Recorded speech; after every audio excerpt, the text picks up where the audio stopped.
Hey everyone, so if you're trying to log into Gmail but it's not working, keeps loading, or shows an error, yeah, that can be really frustrating.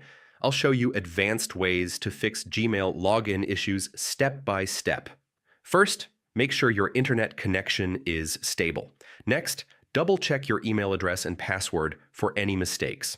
If you forgot your password, use the Forgot Password option to recover it. Now clear your browser cache or Gmail app data because corrupted files can block login. If you're using a VPN or proxy, turn it off. Next, check if your Google account is suspended or restricted. Make sure your Gmail app or browser is updated to the latest version. If you use two-step verification, ensure your authentication method is working. And finally, try logging in from another device or browser. And that's it. Now you know how to fix Gmail login issues using advanced troubleshooting steps